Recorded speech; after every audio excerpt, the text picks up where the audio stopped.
कांग्रेस का जिंदाबाद जिंदाबाद जिंदाबाद कांग्रेस का जिंदाबाद जिंदाबाद जिंदाबाद। झारखंड में सरकार के नियोजन नीति को लेकर बंद का एक सिलसिला चल पड़ा है। इस मुद्दे पर 1 महीने के भीतर छात्रों के एक बड़े वर्ग के द्वारा झारखंड को दूसरी बार बंद कराया गया है। मुख्य रूप से 2 वर्गों में बटे हुए हैं लोग। झारखंड में निवास करने वाले लोग मुख्य रूप से 2 वर्गों में बटे हुए हैं। एक वर्ग के अंतर्गत वो लोग आते हैं जिनके पूर्वजों के नाम 1932 के खतियान में शामिल हैं, और दूसरे वर्ग के अंतर्गत वो लोग आते जिनके पूर्वज झारखंड में रह तो लंबे समय से रहे हैं, लेकिन यहाँ प्रचलित 2 काश्तकारी कानून, छोटा नागपुर काश्तकारी अधिनियम और संथाल परगना काश्तकारी अधिनियम द्वारा जमीन के स्वामित्व हस्तांतरण पर रोक की वजह से 1932 के खतियान रैयत नहीं बन पाए। बहुमत के बल पर सोरेन सरकार ने किया प्रयास। चुनाव के दौरान और उसके बाद सत्ता में आने पर हेमंत सोरेन ने कहा था कि वो उन्हीं को झारखंडी मानेंगे जिनके पूर्वजों का नाम 1932 के खतियान में दर्ज होगा, और यहाँ तृतीय और चतुर्थ श्रेणी की नौकरियां भी 1932 के खतियान रैयत वालों के वंशजों को ही देंगे। उन्होंने बहुमत के बल पर ऐसा करने का प्रयास भी किया, लेकिन राज्यपाल और हाईकोर्ट के हस्तक्षेप की वजह से वो ऐसा करने में विफल रहे। इसके बाद उन्होंने पहले तो जोहार यात्रा निकालकर राज्यपाल और हाईकोर्ट पर दबाव बनाने का भी प्रयास किया, लेकिन फिर वो 60-40 का अनुपात करने वाला एक नया नियोजन नीति लाए। युवाओं को दिखाया सुनहरा ख्वाब। सरकार के इस नई नियोजन नीति का वैसे छात्र विरोध कर रहे हैं जिनके पूर्वजों का नाम 1932 की खतियान में दर्ज है। इनका मानना है कि जब सरकार ने हम लोगों को ये ख्वाब दिखाया था तो हमें उस आधार पर ही नौकरी, और अगर झारखंड की हेमंत सोरेन सरकार इससे इधर कुछ भी करेगी तो हम बर्दाश्त नहीं करेंगे और लगातार ऐसे ही बंद का आयोजन कर सरकार को घुटने टेकने पर मजबूर कर देंगे। तो पिछले बार भी आप लोगों का हड़ताल हुई थी, सरकार का हड़ताल हुआ था पिछले बार भी, लेकिन इस बार हम लोग चाह रहे हैं कि संपूर्ण सफल हो इसमें। ये लेकिन हम लोग का जब तक सरकार बात नहीं मानेगी हम लोग ऐसे ही बंदी करते रहेंगे। सरकार से क्या कुछ बात हुई थी पिछले बात मतलब हुई थी कि नहीं हुई थी इतना तो जानकारी नहीं होगा हम लोग को। अच्छा, लेकिन जहाँ तक है अनुभव हम लोग का सरकार तक ये बात पहुँची होगी।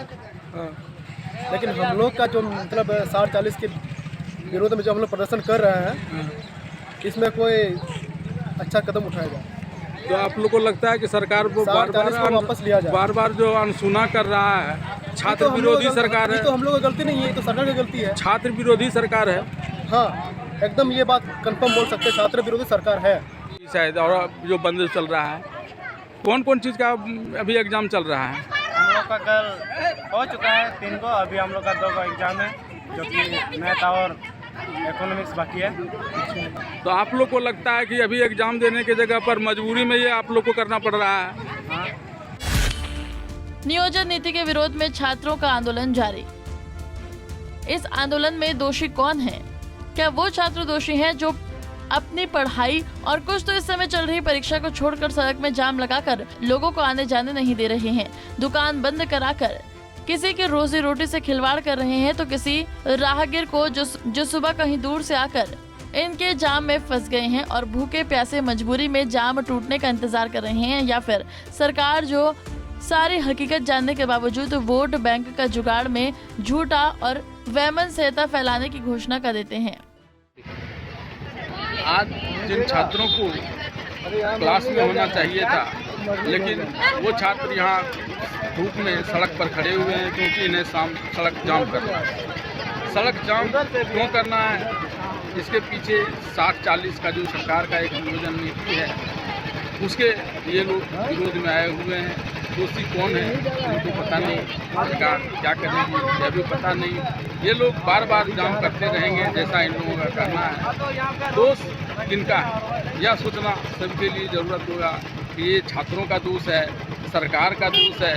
उन लोगों का क्या होगा जिस दुकान बंद रहने के कारण जिनके घर में आज चूल्हा नहीं जलेगा, जो लोग दूर से कहीं आ रहे होंगे वे बीच में अस्त-व्यस्त स्थिति में होंगे, उनका क्या होगा देखना इन सब चीज़ों का होगा कि झारखंड में समाधान किस प्रकार से, क्योंकि 60-40 का जो अनुपात वाली बात आती है, अनुपात की बात इसलिए आती है क्योंकि झारखंड में कुछ लोग खतियानी रैयत हैं तो कुछ लोग बिना खतियान के ही यहाँ लंबे समय से रह रहे हैं। ऐसे में सरकार को एक ऐसी नीति लेकर आनी चाहिए जो इस प्रकार के आंदोलनों को जन्म न दे, वैमनस्यता को जन्म न दे, बल्कि हर प्रकार से शांति हो और छात्रों को रोजगार मिले, क्योंकि ये कोई समाधान नहीं है। पंजाब केसरी के लिए दुमका से वीरेंद्र कुमार झा।